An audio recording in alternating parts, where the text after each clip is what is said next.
തമ്പുരാനെ, വിശുദ്ധ കുരിശിൻ്റെ അടയാളത്താൽ ഞങ്ങളുടെ ശത്രുക്കളിൽ നിന്ന് ഞങ്ങളെ രക്ഷിക്കുക. ഞങ്ങളുടെ തമ്പുരാനെ, പിതാവിൻ്റെയും പുത്രൻ്റെയും പരിശുദ്ധാത്മാവിൻ്റെയും നാമത്തിൽ ആമേൻ.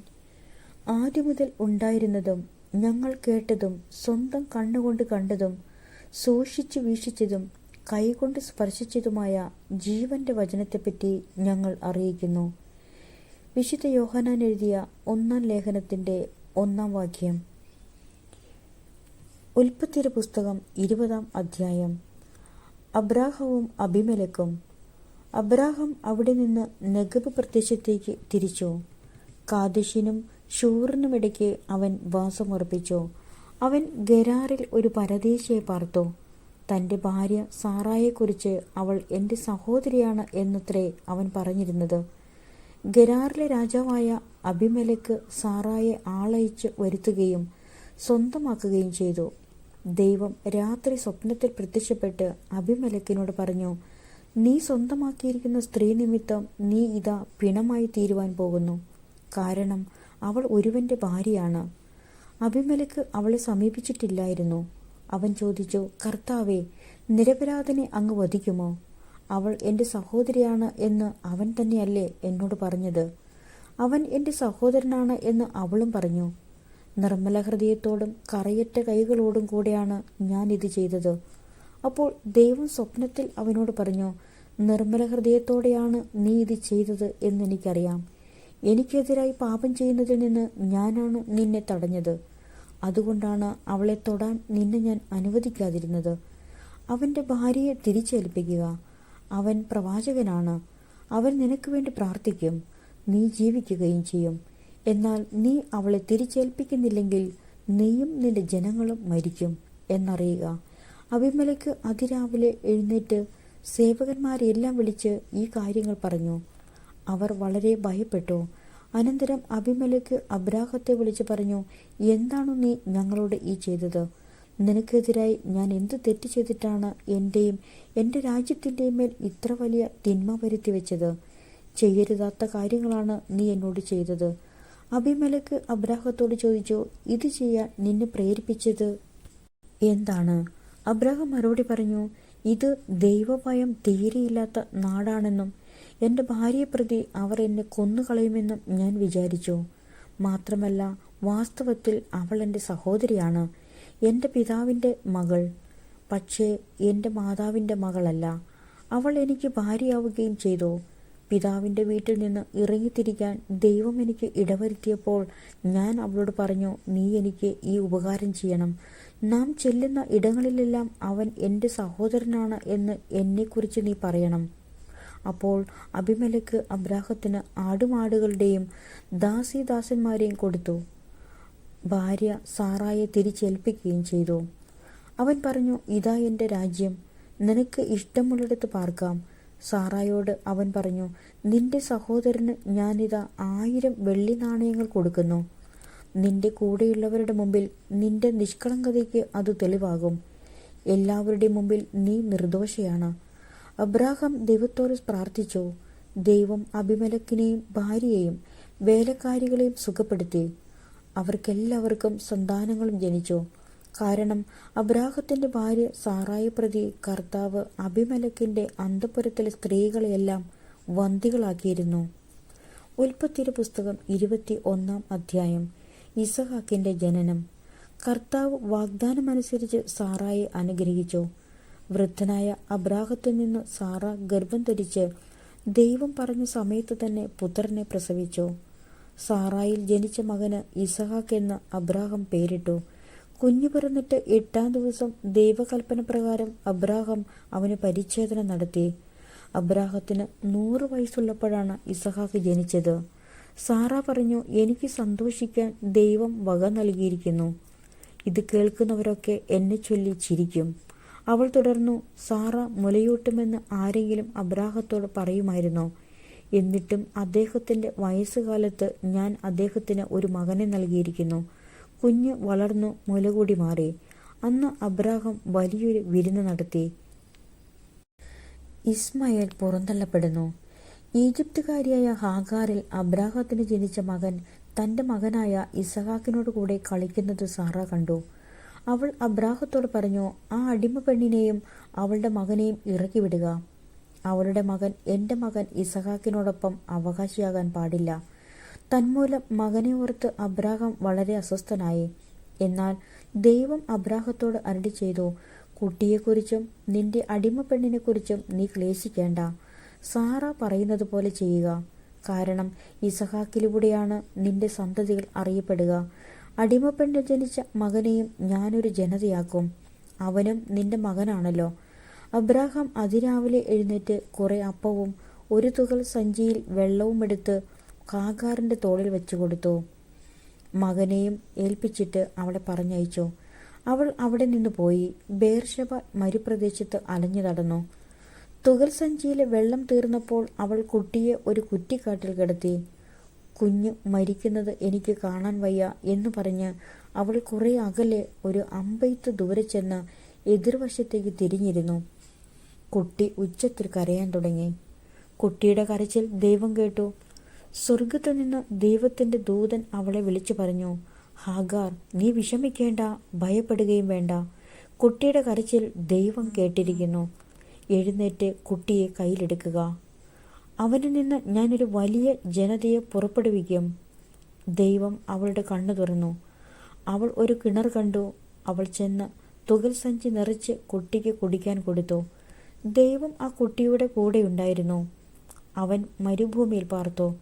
അവൻ വളർന്നു സമർത്ഥനായൊരു വില്ലാളിയായി തീർന്നു. അവൻ പാരാനിലെ മരുഭൂമിയിൽ പാർത്തു. അവൻ്റെ അമ്മ ഈജിപ്തിൽ നിന്ന് അവനൊരു ഭാര്യയെ തിരഞ്ഞെടുത്തു.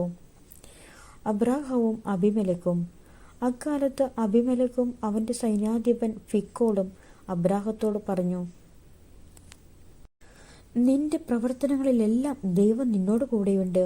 അതുകൊണ്ട് എന്നോടും എൻ്റെ സന്തതികളോടും അന്യായമായി പെരുമാറില്ലെന്ന് ദൈവത്തിൻ്റെ മുമ്പിൽ ശപഥം ചെയ്യുക. ഞാൻ നിന്നോട് കാണിച്ച കാരുണ്യത്തിനനുസരിച്ച് എന്നോടും നീ പാർത്തു വരുന്ന ഈ നാടിനോടും പെരുമാറണം. ഞാൻ ശപഥം ചെയ്യുന്നു. അബ്രാഹാം പറഞ്ഞു. അബിമേലെക്കിന്റെ ദാസന്മാർ തൻ്റെ കൈവശത്തിൽ നിന്ന് പിടിച്ചെടുത്ത കിണറിനെ കുറിച്ച് അബ്രാഹാം അവനോട് പരാതിപ്പെട്ടു.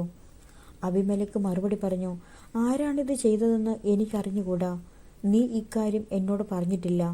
ഇന്നുവരെ ഞാൻ ഇതേക്കുറിച്ച് കേട്ടിട്ടുമില്ല. അബ്രാഹാം അബിമേലെക്കിന് ആടുമാടുകളെ കൊടുത്തു. അവരിരുവരും തമ്മിൽ ഒരു ഉടമ്പടി ഉണ്ടാക്കി. അബ്രാഹാം ആട്ടിൻപറ്റത്തിൽ നിന്ന് 7 പെണ്ണാട്ടിൻകുട്ടികളെ മാറ്റി നിർത്തി. ഈ 7 പെണ്ണാട്ടിൻകുട്ടികളെ മാറ്റി നിർത്തിയത് എന്തിനെന്ന് അബിമേലെക്ക് അബ്രാഹത്തോട് ചോദിച്ചു. അവൻ പറഞ്ഞു, ഞാനാണ് ഈ കിണർ കുഴിച്ചത് എന്നതിന് തെളിവായി ഈ 7 പെണ്ണാട്ടിൻകുട്ടികളെ സ്വീകരിക്കണം. ആ സ്ഥലത്തിന് ബേർശബ എന്ന പേരുണ്ടായി. കാരണം അവിടെ വെച്ച് അവർ 2 പേരും ശപഥം ചെയ്തു. അങ്ങനെ ബേർശബയിൽ വെച്ച് അവർ ഒരു ഉടമ്പടി ഉണ്ടാക്കി. അത് കഴിഞ്ഞ് അബിമേലെക്കും സേനാപതിയായ ഫിക്കോളും ഫിലിസ്ത്യരുടെ നാട്ടിലേക്ക് തിരിച്ചുപോയി. അബ്രാഹാം ബേർശബയിൽ ഒരു വാനിക വൃക്ഷം നട്ടുപിടിപ്പിക്കുകയും നിത്യദൈവമായ കർത്താവിൻ്റെ നാമത്തിൽ ആരാധന നടത്തുകയും ചെയ്തു. അബ്രാഹാം ഫിലിസ്ത്യരുടെ നാട്ടിൽ വളരെ കാലം താമസിച്ചു. ഉൽപ്പത്തിയുടെ പുസ്തകം 22-ാം അധ്യായം. അബ്രാഹത്തിന്റെ ബലി. പിന്നീടൊരിക്കൽ ദൈവം അബ്രാഹത്തെ പരീക്ഷിച്ചു. അബ്രാഹാം അവിടുന്ന് വിളിച്ചു, ഇതാ ഞാൻ. അവൻ വിളി കേട്ടു. നീ സ്നേഹിക്കുന്ന നിന്റെ ഏകമകൻ ഇസഹാക്കിനെയും കൂട്ടിക്കൊണ്ട് മോറിയ ദേശത്തേക്ക് പോവുക. അവിടെ ഞാൻ കാണിച്ചു തരുന്ന മലമുകളിൽ നീ അവനെ എനിക്കൊരു ദഹനബലിയായി അർപ്പിക്കണം.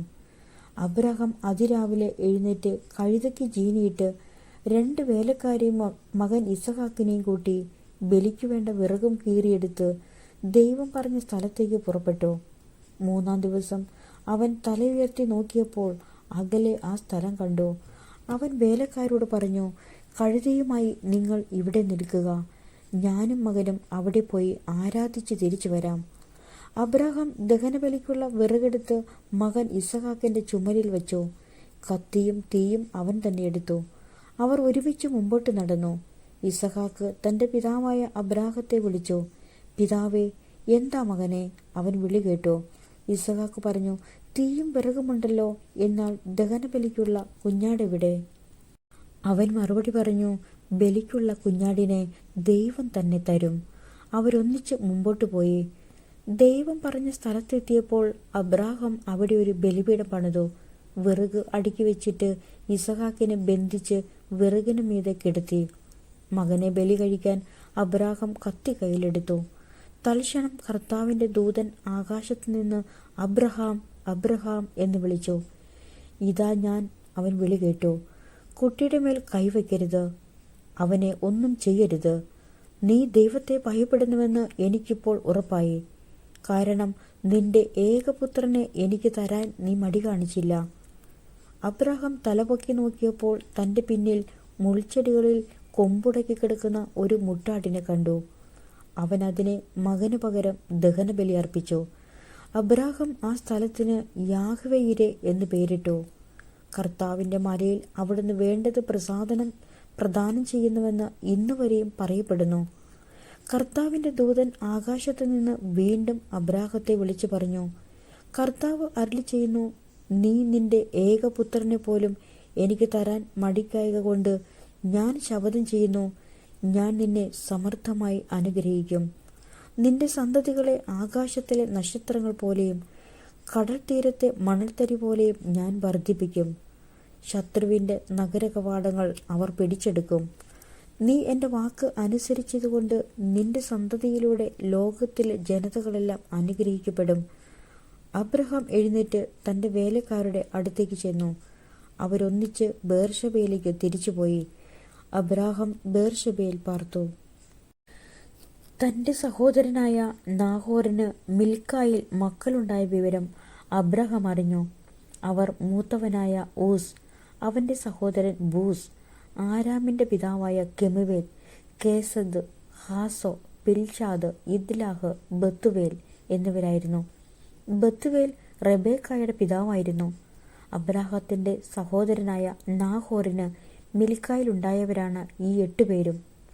അതിനു പുറമെ അവന്റെ ഉപനാരിയായ റവുവാമായിൽ നിന്ന് തേബഹ്, ഗഹം, തഹഷ്, മാക്കാഹ് എന്നീ മക്കൾ ജനിച്ചു. ഉൽപ്പത്തിയുടെ പുസ്തകം 23-ാം അധ്യായം. സാറായുടെ മരണം. സാറായുടെ ജീവിതകാലം 127 വർഷമായിരുന്നു. കാനാനിലുള്ള ഹെബ്രോൺ എന്നറിയപ്പെടുന്ന കിരിയാത്ത് അർബായിൽ വെച്ച് അവൾ മരിച്ചു. അബ്രാഹാം സാറയെപ്പറ്റി വിലപിച്ചു. മരിച്ചവരുടെ അടുക്കൽ നിന്ന് എഴുന്നേറ്റ് ചെന്ന് അവൻ ഹിത്യരോട് പറഞ്ഞു, ഞാൻ നിങ്ങളുടെ ഇടയിൽ വന്നു പാർക്കുന്ന ഒരു വിദേശിയാണ്. മരിച്ചവളെ സംസ്കരിക്കാൻ എനിക്കൊരു ശ്മശാന സ്ഥലം തരിക. ഹിത്യർ അവനോട് പറഞ്ഞു, പ്രഭു, കേട്ടാലും, അങ്ങ് ഞങ്ങളുടെ ഇടയിൽ ശക്തനായ പ്രഭുവാണ്. മരിച്ചവളെ ഞങ്ങളുടെ ഏറ്റവും നല്ല കല്ലറയിൽ അടക്കുക. ഞങ്ങളാരും ഞങ്ങളുടെ കല്ലറ അങ്ങേക്ക് നിഷേധിക്കില്ല. മരിച്ചവളെ അടക്കാൻ തടസ്സം നിൽക്കുകയുമില്ല. അബ്രാഹാം എഴുന്നേറ്റ് നാട്ടുകാരായ ഹിത്യരെ വണങ്ങി. അവൻ അവരോട് പറഞ്ഞു, ഞാൻ മരിച്ചവളെ ഇവിടെ സംസ്കരിക്കുന്നത് നിങ്ങൾക്ക് സമ്മതമാണെങ്കിൽ സോഹാറിന്റെ പുത്രനായ എഫ്രോണിനോട് എനിക്ക് വേണ്ടി മാധ്യസ്ഥം പറയുക. അവൻ മക്പെലായിൽ തൻ്റെ വയലിൻ്റെ അതിർത്തിയിലുള്ള ഗുഹ അതിൻ്റെ മുഴുവൻ വിലയ്ക്ക് എനിക്ക് തരട്ടെ. ശ്മശാനമായി ഉപയോഗിക്കാൻ അതിൻ്റെ കൈവശാവകാശം നിങ്ങളുടെ മുമ്പിൽ വച്ച് അവൻ എനിക്ക് നൽകട്ടെ. എഫ്രോൺ ഹിത്യരുടെ ഇടയിൽ ഇരിപ്പുണ്ടായിരുന്നു. ഹിത്യരും നഗരവാതിലിലൂടെ കടന്നുപോയ എല്ലാവരും കേൾക്കെ അവൻ അബ്രാഹത്തോട് പറഞ്ഞു, അങ്ങനെയല്ല പ്രഭു, ഞാൻ പറയുന്നത് കേൾക്കുക. നിലവും അതിലുള്ള ഗുഹയും എൻ്റെ ആൾക്കാരുടെ മുമ്പിൽ വെച്ച് അങ്ങേക്ക് ഞാൻ തരുന്നു. അങ്ങയുടെ മരിച്ചവളെ അടക്കിക്കൊള്ളുക. അബ്രാഹാം നാട്ടുകാരെ കുമ്പിട്ട് വണങ്ങി. നാട്ടുകാർ കേൾക്കെ അവൻ എഫ്രോണിനോട് പറഞ്ഞു, നിങ്ങൾ എനിക്ക് അത് തരുമെങ്കിൽ ദയചെയ്ത് ഞാൻ പറയുന്നത് കേൾക്കുക. നിലത്തിൻ്റെ വില ഞാൻ തരാം, അത് സ്വീകരിക്കണം. മരിച്ചവളെ ഞാൻ അതിൽ അടക്കിക്കൊള്ളാം. എഫ്രോൺ അബ്രാഹത്തോട് പറഞ്ഞു, പ്രഭു, എൻ്റെ സ്ഥലത്തിന് 400 ശെക്കൽ വെള്ളിയെ വിലയുള്ളൂ. നാം തമ്മിലാകുമ്പോൾ അത് വലിയൊരു കാര്യമാണോ? അങ്ങയുടെ മരിച്ചവളെ സംസ്കരിച്ചു കൊള്ളുക. എഫ്രോണിന്റെ വാക്ക് അബ്രാഹാം സ്വീകരിച്ചു. ഹിത്യർ കേൾക്കെ എഫ്രോൺ പറഞ്ഞതുപോലെ 400 ശെക്കൽ വെള്ളി കച്ചവടക്കാരുടെ ഇടയിലെ നടപ്പനുസരിച്ച് അവൻ എഫ്രോണിന് തൂക്കിക്കൊടുത്തു.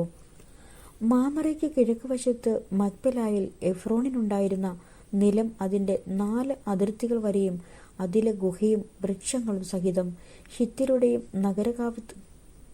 വാതിൽക്കൽ കൂടി കടന്നുപോയവരുടെയും മുമ്പാകെ വച്ച് അബ്രാഹത്തിന് അവകാശമായി കിട്ടി. അതിനുശേഷം അബ്രാഹാം ഭാര്യ സാറായെ കാനാൻ ദേശത്ത് മാമരയുടെ കിഴക്ക് ഹെബ്രോണിൽ മക്പെലായിലെ വയലിലുള്ള ഗുഹയിൽ അടക്കി. ആ നിലവും അതിലെ ഗുഹയും അബ്രാഹത്തിന് ഹിത്യരിൽ നിന്ന് ശ്മശാന ഭൂമിയായി കൈവശം കിട്ടി. ഉൽപ്പത്തിയുടെ പുസ്തകം 24 അധ്യായം. ഇസഹാക്കും റെബേക്കായും. അബ്രാഹത്തിന് പ്രായമേറെയായേ കർത്താവ് എല്ലാ കാര്യങ്ങളിലും അവനെ അനുഗ്രഹിച്ചു. അവൻ തൻ്റെ എല്ലാ വസ്തുക്കളുടെയും മേൽനോട്ടക്കാരനും തൻ്റെ ഭവനത്തിലെ ഏറ്റവും പ്രായം കൂടിയവനുമായ വേലക്കാരനെ വിളിച്ചു പറഞ്ഞു, നിന്റെ കൈ എൻ്റെ തുടയുടെ കീഴെ വയ്ക്കുക. ഞാൻ പാർക്കുന്ന ഈ നാട്ടിലെ കാനാന്യരുടെ പെൺമക്കളിൽ നിന്ന് എൻ്റെ മകന് ഭാര്യയെ തിരഞ്ഞെടുക്കുകയില്ലെന്ന് ആകാശത്തിൻ്റെയും ഭൂമിയുടെയും ദൈവമായ കർത്താവിൻ്റെ നാമത്തിൽ നിന്നെക്കൊണ്ട് ഞാൻ സത്യം ചെയ്യിക്കും. എൻ്റെ നാട്ടിൽ എൻ്റെ ചാർച്ചക്കാരുടെ അടുക്കൽ പോയി അവരിൽ നിന്ന് എൻ്റെ മകൻ ഇസഹാക്കിന് ഭാര്യയെ കണ്ടുപിടിക്കണം. അപ്പോൾ ദാസൻ ചോദിച്ചു, ആ സ്ത്രീക്ക് എന്നോടുകൂടെ ഈ നാട്ടിലേക്ക് പോരാൻ ഇഷ്ടമില്ലെങ്കിലോ? അങ്ങ് വിട്ടുപോകുന്ന നാട്ടിലേക്ക് അങ്ങയുടെ മകനെ ഞാൻ കൊണ്ടുപോകണമോ? അബ്രാഹാം പറഞ്ഞു, എൻ്റെ മകനെ അങ്ങോട്ട് പോകരുത്. എൻ്റെ പിതാവിൻ്റെ വീട്ടിൽ നിന്നും ചാർച്ചക്കാരിൽ നിന്നും എന്നെ പുറത്തു കൊണ്ടുവന്നവനും എന്നോട് സംസാരിച്ചവനും നിന്റെ സന്തതികൾക്ക് ഈ ഭൂമി ഞാൻ തരുമെന്ന് വാഗ്ദാനം ചെയ്തവനുമായ ആകാശത്തിൻ്റെ ദൈവമായ കർത്താവ് തൻ്റെ ദൂതനെ നിനക്ക് മുമ്പേ അയക്കും. നീ അവിടെ നിന്ന് എൻ്റെ മകന് ഒരു ഭാര്യയെ കണ്ടെത്തുകയും ചെയ്യും. എന്നാൽ ആ സ്ത്രീക്ക് നിന്നോടുകൂടെ പോരാൻ ഇഷ്ടമില്ലെങ്കിൽ എൻ്റെ ഈ ശപഥത്തിൽ നിന്ന് നീ വിമുക്തനാണ്. എൻ്റെ മകനെ അങ്ങോട്ട് തിരികെ കൊണ്ടുപോകരുതെന്ന് മാത്രം. തൻ്റെ യജമാനായ അബ്രാഹത്തിൻ്റെ തുടയ്ക്ക് കീഴെ കൈവച്ച് ഭൃത്യൻ സത്യം ചെയ്തു. അനന്തരം ഭൃത്യൻ യജമാനൻ്റെ ഒട്ടകങ്ങളിൽ 10 വിലപിടിപ്പുള്ള ധാരാളം വസ്തുക്കളുമായി പുറപ്പെട്ടു. അവൻ മെസൊപ്പൊട്ടാമിയയിൽ നാഹോറിൻ്റെ നഗരത്തിലെത്തി. വൈകുന്നേരം സ്ത്രീകൾ വെള്ളം കോരാൻ വരുന്ന സമയത്ത് അവൻ ഒട്ടകങ്ങളെ പട്ടണത്തിന് വെളിയിൽ വെള്ളമുള്ള ഒരു കിണറിനടുത്ത് നിർത്തി. അനന്തരം അവൻ പ്രാർത്ഥിച്ചു, എൻ്റെ യജമാനനായ അബ്രാഹത്തിൻ്റെ ദൈവമായ കർത്താവേ, ഇന്ന് എൻ്റെ ദൗത്യം അങ്ങ് വിജയിപ്പിക്കണമേ. എൻ്റെ യജമാനൻ്റെ മേൽ കനിയണമേ. ഞാനിതാ ഈ കിണറ്റുകരയിൽ നിൽക്കുകയാണ്. ഇന്നാട്ടിലെ പെൺകുട്ടികൾ വെള്ളം കോരാൻ വരുന്നുണ്ട്. നിന്റെ കുടം താഴ്ത്തി തരിക, ഞാൻ കുടിക്കട്ടെ എന്ന് പറയുമ്പോൾ, ഇതാ കുടിച്ചുകൊള്ളുക, നിങ്ങളുടെ ഒട്ടകങ്ങൾക്കും ഞാൻ വെള്ളം കോരിത്തരാം എന്ന് പറയുന്ന പെൺകുട്ടി ആയിരിക്കട്ടെ അങ്ങയുടെ ദാസനായ ഇസഹാക്കിന് അങ്ങ് നിശ്ചയിച്ചിരിക്കുന്നവൻ. അങ്ങ് എൻ്റെ യജമാനനോട് നിരന്തരമായ കാരുണ്യം കാണിച്ചിരിക്കുന്നു എന്ന് അതുവഴി ഞാൻ മനസ്സിലാക്കും. അവൻ ഇത് പറഞ്ഞു തീരും മുമ്പ് തോളിൽ കുടവുമായി റെബേക്ക വെള്ളം കോരാൻ വന്നു. അവൾ അബ്രാഹത്തിൻ്റെ സഹോദരൻ നാഹോറിന് ഭാര്യ മിൽക്കായിലുണ്ടായ മകനായ ബത്തുവേലിൻ്റെ മകളായിരുന്നു. പെൺകുട്ടി കാണാൻ വളരെ അഴകുള്ളവളും കന്യകയുമായിരുന്നു. അവൾ കിണറ്റിങ്കലേക്ക് ഇറങ്ങി കുട നിറച്ച് കയറി വന്നു.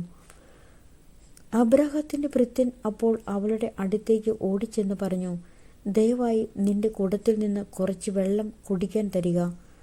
പ്രഭോ, കുടിച്ചാലും, അവൾ പറഞ്ഞു. തിടുക്കത്തിൽ കുടം താഴ്ത്തിപ്പിടിച്ച് അവൾ അവന് കുടിക്കാൻ കൊടുത്തു. കുടിച്ചു കഴിഞ്ഞപ്പോൾ അവൾ പറഞ്ഞു, അങ്ങയുടെ ഒട്ടകങ്ങൾക്കും കുടിക്കാൻ ഞാൻ വെള്ളം കോരിത്തരാം. അവൾ വേഗം കുടത്തിലെ വെള്ളം തൊട്ടിയിലൊഴിച്ച് വീണ്ടും വെള്ളം കോരാൻ കിണറ്റിങ്കിലേക്ക് ഓടി. ഒട്ടകങ്ങൾക്കെല്ലാം വെള്ളം കോരിക്കൊടുത്തു. തൻ്റെ യാത്ര കർത്താവ് ശുഭമാക്കിയോ ഇല്ലയോ എന്നറിയാൻ അവൻ നിശബ്ദനായി അവളെ തന്നെ നോക്കി നിന്നു. ഒട്ടകങ്ങൾ കുടിച്ചു കഴിഞ്ഞപ്പോൾ അവൻ 1/2 ശെക്കൽ തൂക്കമുള്ള ഒരു സ്വർണ്ണമോതിരവും 10 ശെക്കൽ തൂക്കമുള്ള 2 പൊൻവളകളും അവൾക്ക് നൽകിക്കൊണ്ട് പറഞ്ഞു, നീ ആരുടെ മകളാണെന്ന് ദയവായി എന്നോട് പറയുക.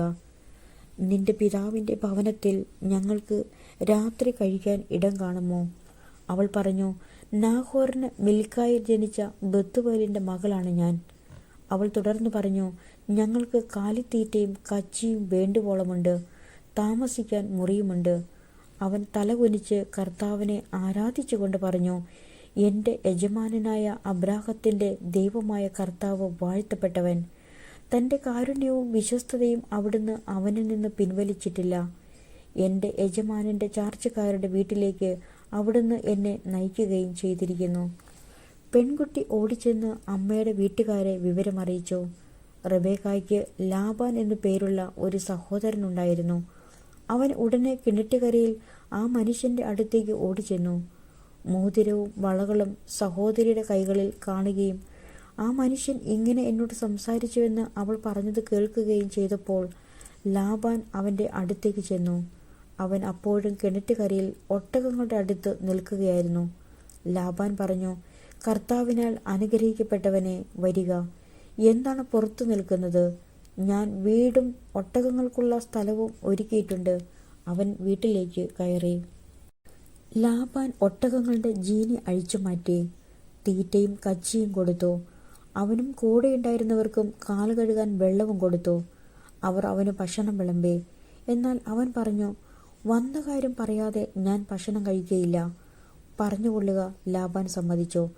അവൻ പറഞ്ഞു, ഞാൻ അബ്രാഹത്തിന്റെ ഭൃത്യനാണ്. കർത്താവ് എൻ്റെ യജമാനനെ സമർത്ഥമായി അനുഗ്രഹിച്ചിരിക്കുന്നു. അവൻ സമ്പന്നനാണ്. ആടും മാടും പൊന്നും വെള്ളിയും വേലക്കാരും ഒട്ടകങ്ങളും കഴുതകളും അവിടുന്ന് അവന് കൊടുത്തിരിക്കുന്നു. യജമാനന്റെ ഭാര്യ സാറ വൃദ്ധയായപ്പോൾ അവന് അവളിലൊരു പുത്രൻ ജനിച്ചു.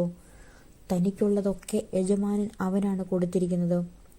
എൻ്റെ യജമാനൻ എന്നെക്കൊണ്ട് ഒരു സത്യം ചെയ്യിച്ചു. ഞാൻ പാർക്കുന്ന കാനാൻകാരുടെ നാട്ടിൽ നിന്ന് എൻ്റെ മകന് നീയൊരു വധുവിനെ തിരഞ്ഞെടുക്കരുത്.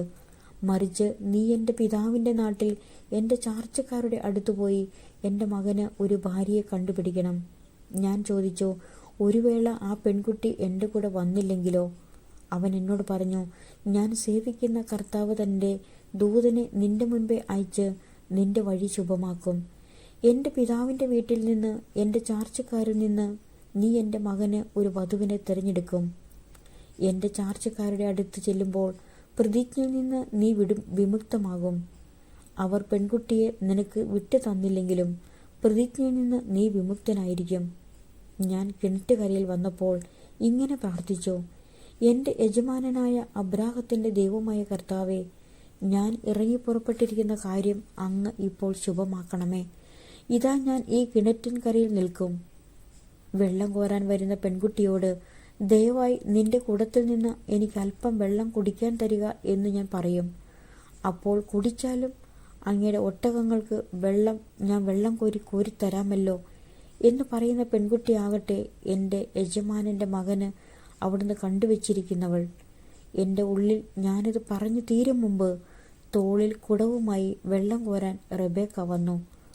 അവൾ ഇറങ്ങിച്ചെന്ന് വെള്ളം കോരി ഞാൻ അവളോട് എനിക്ക് അല്പം കുടിക്കാൻ തരിക എന്ന് പറഞ്ഞു. അവൾ ഉടനെ കുടം തോളിൽ നിന്നിറക്കി ഇങ്ങനെ പറഞ്ഞു, കുടിച്ചാലും അങ്ങയുടെ ഒട്ടകങ്ങൾക്കും ഞാൻ കുടിക്കാൻ തരാം. ഞാൻ കുടിച്ചു.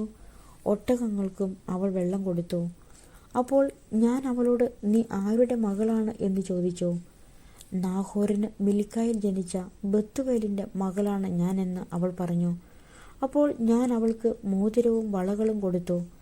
അതിനുശേഷം എൻ്റെ യജമാനനായ അബ്രാഹത്തിൻ്റെ ദൈവമായ കർത്താവിനെ ഞാൻ താണുവണങ്ങി ആരാധിച്ചു.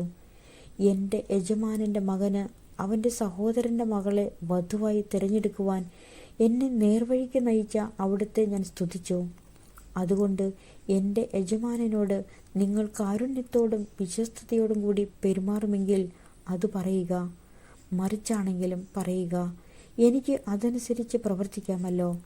അപ്പോൾ ലാബാനും ബത്തുവേലും പറഞ്ഞു, ഇത് കർത്താവിൻ്റെ ഇഷ്ടമാണ്.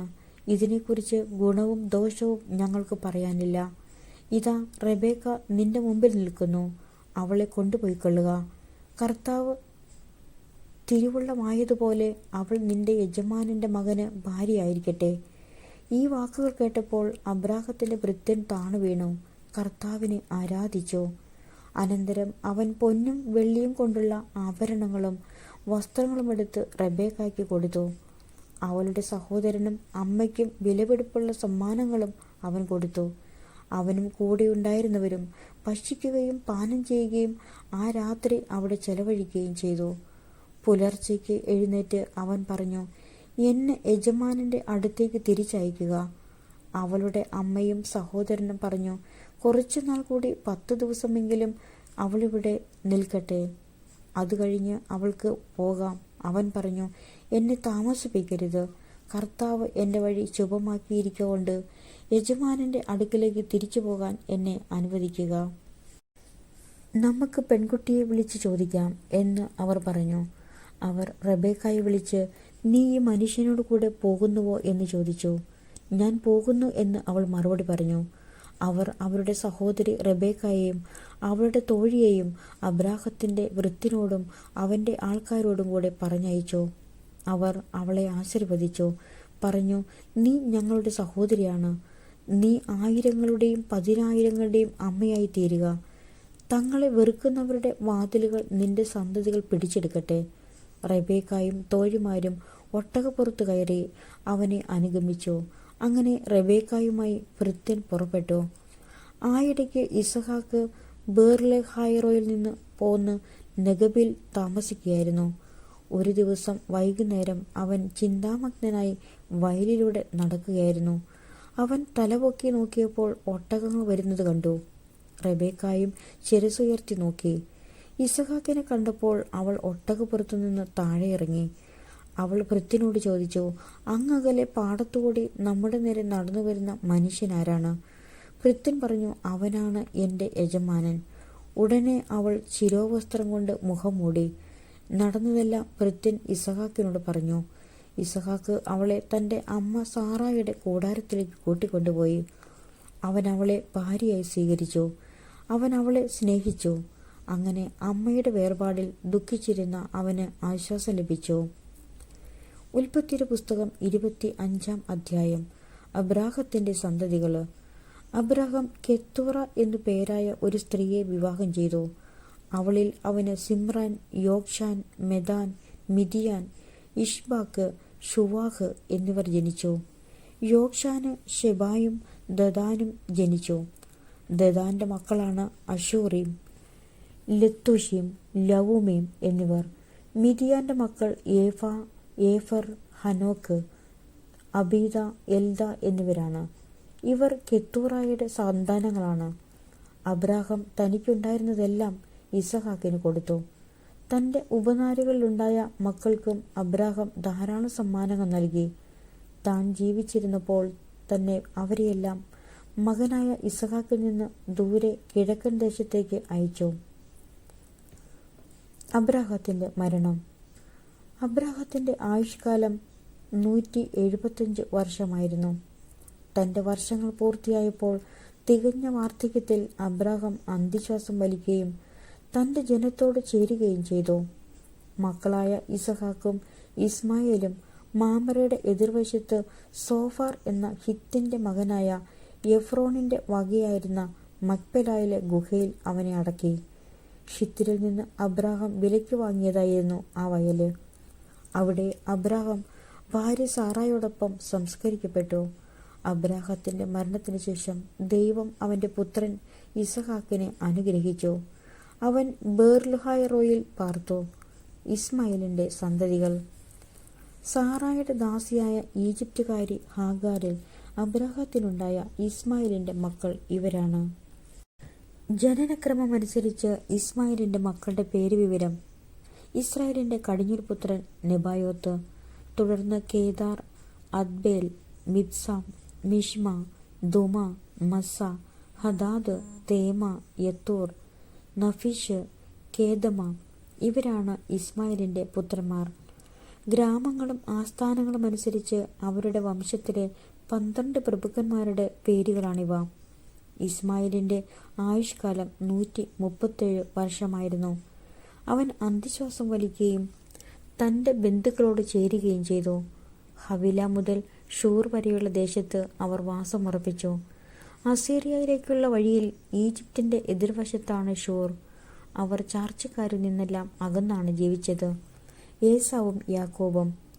അബ്രാഹത്തിന്റെ പുത്രനായ ഇസഹാക്കിന്റെ വംശാവലി. അബ്രാഹത്തിന്റെ മകൻ ഇസഹാക്ക്. ഇസഹാക്കിന് 40 വയസ്സുള്ളപ്പോൾ അവൻ റെബേക്കായെ ഭാര്യയായി സ്വീകരിച്ചു. അവൾ പാദാൻ ആരാമിലുള്ള ബത്തുവേലിന്റെ പുത്രിയും ലാബാന്റെ സഹോദരിയുമായിരുന്നു. അവർ അരമായരായിരുന്നു. ഇസഹാക്ക് തന്റെ വന്ധ്യയായ ഭാര്യയ്ക്ക് വേണ്ടി കർത്താവിനോട് പ്രാർത്ഥിച്ചു. കർത്താവ് അവന്റെ പ്രാർത്ഥന കേൾക്കുകയും റെബേക്ക ഗർഭിണിയാവുകയും ചെയ്തു. അവളുടെ ഉദരത്തിൽ കിടന്ന് കുഞ്ഞുങ്ങൾ മല്ലിട്ടപ്പോൾ അവൾ കർത്താവിനോട് ചോദിച്ചു, ഇങ്ങനെയെങ്കിൽ എനിക്കെന്ത് സംഭവിക്കും? അവൾ കർത്താവിൻ്റെ തിരുമനസ്സറിയാൻ പ്രാർത്ഥിച്ചു. കർത്താവ് അവളോട് അരുളി ചെയ്തു, 2 വംശങ്ങളാണ് നിന്റെ ഉദരത്തിലുള്ളത്. നിന്നിൽ നിന്ന് പിറക്കുന്നവർ 2 ജനതകളായി പിരിയും. ഒന്ന് മറ്റേതിനേക്കാൾ ശക്തമായിരിക്കും. മൂത്തവൻ ഇളയവന് ദാസ്യവൃത്തി ചെയ്യും. അവൾക്ക് മാസം തികഞ്ഞപ്പോൾ അവളുടെ ഉദരത്തിൽ 2 ശിശുക്കൾ. ആദ്യം പുറത്തു വന്നവൻ ചുമന്നിരുന്നു. അവൻ്റെ ദേഹം മുഴുവൻ രോമക്കുപ്പായം ഇട്ടതുപോലെയായിരുന്നു. അവർ അവന് ഏസാവ് എന്ന് പേരിട്ടു. അതിനുശേഷം അവൻ്റെ സഹോദരൻ പുറത്തു വന്നു. ഏസാവിൻ്റെ കുതികാലിൽ അവൻ പിടിച്ചിരുന്നു. അവനെ യാക്കോബ് എന്ന് വിളിച്ചു. ഇസഹാക്കിന് 60 വയസ്സായപ്പോഴാണ് അവരെ പ്രസവിച്ചത്. കടിഞ്ഞൂൽ അവകാശം. കുട്ടികൾ വളർന്നു വന്നു. ഏസാവ് നായാട്ടിൽ സമർത്ഥനും കൃഷിക്കാരനുമായി. യാക്കോബ് ശാന്തനായിരുന്നു. അവൻ കൂടാരങ്ങളിൽ പാർത്തു. വേട്ടയാടിക്കൊണ്ടുവന്നിരുന്ന മാംസം തിന്നാൻ കിട്ടിയിരുന്നതിനാൽ ഇസഹാക്ക് ഏസാവിനെ വളരെയധികം സ്നേഹിച്ചിരുന്നു. റെബേക്കായ്ക്ക് യാക്കോബിനോടായിരുന്നു കൂടുതൽ സ്നേഹം. ഒരിക്കൽ യാക്കോബ് പായസം ഉണ്ടാക്കിക്കൊണ്ടിരുന്നപ്പോൾ ഏസാവ് വിശന്നു തളർന്ന് വയലിൽ നിന്ന് വന്നു. അവൻ യാക്കോബിനോട് പറഞ്ഞു, ആ ചെമന്ന പായസം കുറച്ച് എനിക്ക് തരിക. ഞാൻ വളരെ ക്ഷീണിച്ചിരിക്കുന്നു. അതിനാൽ അവന് ഏദോം എന്നു പേരുണ്ടായി. യാക്കോബ് പ്രതിവചിച്ചു, ആദ്യം നിന്റെ കടിഞ്ഞൂൽ അവകാശം എനിക്ക് വിട്ടുതരിക. ഏസാവ് പറഞ്ഞു, ഞാൻ വിശന്ന് ചാകാറായി. കടിഞ്ഞൂൽ അവകാശം കൊണ്ട് എനിക്കിനി എന്തു പ്രയോജനം? യാക്കോബ് പറഞ്ഞു, ആദ്യം എന്നോട് ശപഥം ചെയ്യുക. ഏസാവ് ശപഥം ചെയ്തു. അവൻ തൻ്റെ കടിഞ്ഞൂൽ അവകാശം യാക്കോബിന് വിട്ടുകൊടുത്തു. യാക്കോബ് അവന് അപ്പവും പയറുപായസവും കൊടുത്തു. തീറ്റിയും കുടിയും കഴിഞ്ഞ് അവൻ എഴുന്നേറ്റ് പോയി. അങ്ങനെ ഏസാവ് തൻ്റെ കടിഞ്ഞൂൽ അവകാശം നിസ്സാരമായി കരുതി. നമ്മുടെ കർത്താവായ മിശിഹായ്ക്ക് സ്തുതി.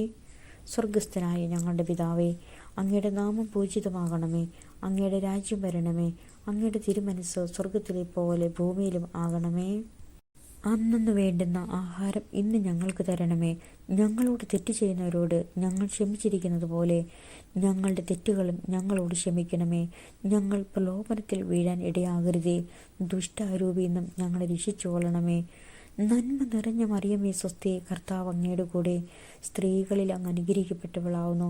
അങ്ങയുടെ ഉദരത്തിൻ ഫലമായി ഈശോ അനുഗ്രഹിക്കപ്പെട്ടവനാവുന്നു. പരിശുദ്ധ മറിയമേ തമ്പുരാൻ്റെ അമ്മേ, പാപികളായ ഞങ്ങൾക്ക് വേണ്ടി ഇപ്പോഴും ഞങ്ങളുടെ മരണസമയത്തും തമ്പുരാനോട് അപേക്ഷിച്ചു കൊള്ളണമേ. പിതാവിൻ്റെയും പുത്രൻ്റെയും പരിശുദ്ധാത്മാവിൻ്റെയും നാമത്തിൽ ആമേൻ.